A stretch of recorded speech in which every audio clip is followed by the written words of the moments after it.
Շնորհակալություն, որ հիշեցրեցիք։ Հանրությունը բոմժ հայտարարությունը մի տեսակ կապում է փողոցում աղբավակողների հետ։ Բոմժ բառի հապավում է ռուսական, որը կոչվում է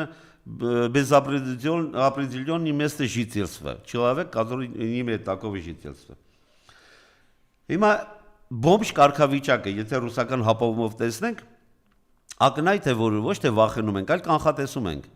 որ Նիկոլ Փաշինյան ինքն է դառնալու բոմժ։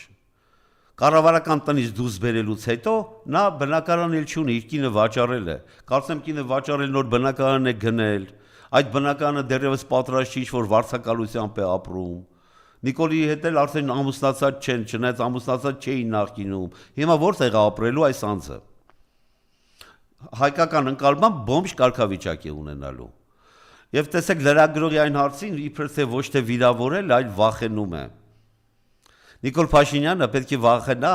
ժողովրդի ընդվզումից։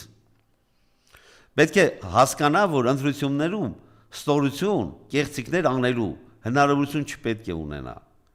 Պետք է հասկանա, որ ժողովրդի ատելությունը ծայրահեղության է հասնում։ Եվ այդ բոմժ կարգավիճակը իբրև թե Սամվել Կարապետյանին ովքեր հանձնարարություն են տվել, նրանք խրտնեն իր սեփականությունը, նույն ստահոց գործողություններից մեկն է, հայտարարություններից մեկն է։ Դուք տեսեք լրագրողների ոչ մի հարցին հստակ պատասխան չեն տալիս նրանք։ Ոչ մի պատասխան։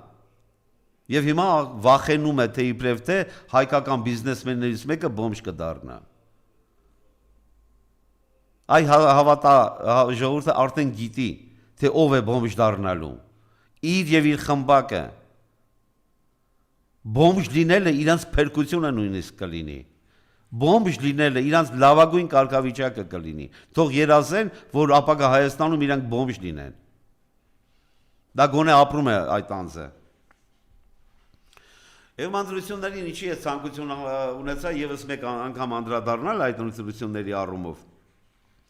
Տեսեք, միավորվել արդեն կա 3 խոշոր ուժ, ինչպես ասեցի։ Հայաստան դաշինքը Ռոբերտ Քոչարյանի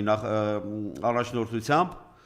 Բարգավաճ Հայաստանը, որը դեռևս չի հայտարարել վարչապետի իր թեկնածուին, եւ Ուժեղ Հայաստան կամ մեր ձևով շարժումը, որը արդեն նաեւ հայտարարել է վարչապետի իր թեկնածուն։ Հիմա կան բազմաթիվ այլ ուժեր, որոնք գուցե եւ քննարկում են միանալ կամ չմիանալու հարցերը։ Նաեւ հանրությանը հայտնի է, որ Հանրապետական կուսակցությունը հայտարարեց, որ ընտրությանը չի մասնակցում, նաև հայրենիք կուսակցությունը Արթուր Վանեցյանի գլխավորությամբ չեն մասնակցում ընտրություններին, բայց հավանաբար կողմնորոշվեն ընտրություններում ում սատարեն կամ ում չսատարեն։ Ինձ այս հարցը այդքան դեռևս չի անհանգստացնում, որքան ինձ անհանգստացնում է այն մոտեցումը, որ այս խոշոր ուժերը եւս գտնում են, որ իրենք հակադրություն ունեն ինչ-ինչ հարցերի վերաբերյալ։ Եվ կան ծրագրային ինչ-որ խնդիրներ, որոնք իրենց ամեն մեկը իր ծրագրային վերլուծություններն ունի եւ այդ ընտրություններում կան հակադրություններ կոնկրետ ծրագրային դրույթների վերաբերյալ։ Սիրելի հայրենակիցներ, նախ առաջին հերթին որևէ հակադրություն, տարաձայնություն չպետք է լինի երկու հարցում։ Առաջինը ամեն ինչ անել ընտրությունների մասնակցությունը բարձր մակարդակի ապահովելու համար, մասնակցությունը իշքան կարողանան ապահովել, եւ երկրորդ բոլորը պետք է տեր կանգնեն ընտրություններից հետո ստացած կվեի։ Սա ամենակարևոր չափանիշն է եւ ես կարծում եմ, որ որևէ ուժ այս երկու կետի հետ կապված խնդիր չի ունենալու։ Այնուհետև երբեմն նաեւ ասում են այլ հակադրություններ կան։ Բայց ես կարծում եմ, որ այս ուժերը պետք է նաեւ իրար հետ համաձայնություն ու հուշագիր կնքեն։ Այս երկու կետերի եւ շարունակաբար ինչ ես նաեւ կառաջարկեի։ Առաջինը Նիկոլ Փաշինյանի հերացնելու հարցի շուրջ տարաձայնություններ չի կարող լինել, եթե իրենց ընդդիմադիր են համարում։ Երկրորդ, երկրի անվտանգության հարցով արտաքին աջակցություն ստանալու,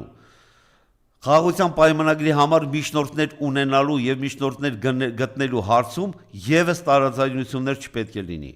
Արտաքին դիվանագիտական հարցում, անվտանգային երաշխիքներ ունենալու առումով եւս տարաձայնություններ չպետք է լինի։ Տարաձայնություն չպետք է լինի բանակի վերականգնման համար,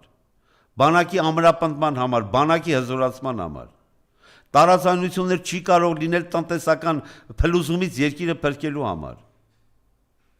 Եվ իհարկե տարաձայնություն չի կարող լինել Հայաստանում հայկական անմիջական երկրների հետ բարեկամությունն ապահովելու, անվտանգության երաշխավորներ գտնելու առումով այս առումով նաև, այդ թվում նաև Իրանի եւ Ռուսաստանի հետ։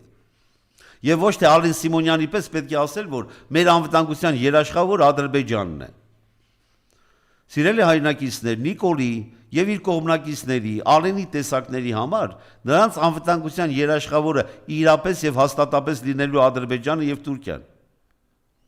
Դուք հավատացեք, այլ երկրներում սրանք անվտանգություն չեն գտնելու։ Սրանք եթե փորձեն այլ երկրից ապաստան ստանալ, կմեկնեն Ադրբեջան կամ Թուրքիա, որտեղ այնտեղ նրանց գրկաբաց կընդունեն։ Եվ նույն ադրբեջանական բլոգերները, Թուրքիայի արտաքին գործերի նախարարը Ական Ֆիդանը աջակցում են Նիկոլ Փաշինյանին։ Ադրբեջանի բլոգերները գովազդում են, պրոպագանդում են Նիկոլ Փաշինյանին ընտրելու առումով։ Այս սրանք են աջակցում Ալեն Սիմոնյանին եւ Նիկոլ Փաշինյանի տեսակներին։ Եվ հիմա իրանց մեջ եւս խժդժություն է ընկել ցուցակում ընդգրկվելու կամ ցուցակի լավագույն տեղերում ընդգրկվելու համար։ Եվ այս խժդժությունը այս ողմակի մեջ շարունակաբար լինելու է, որքան մոտենանք ընտրություններին։ Հետևաբար իմ խորհուրդն ու կոչն է կրկին անգամ այն փոքր խմբակցությունները, կուսակցությունները, շարժումները, հասարակական կազմակերպությունները, ովքեր ընդդեմ են Նիկոլի, պետք է միավորվեն այս երեք ուժերի հետ, որպեսզի կարողանան հաղթահարել եւ կարողանանք վերջնականապես ազատվել այս ճարիքից, որ արդեն 8-րդ տարին է Հայաստանում տիրում է։ Ես եւս շնորհակալ եմ։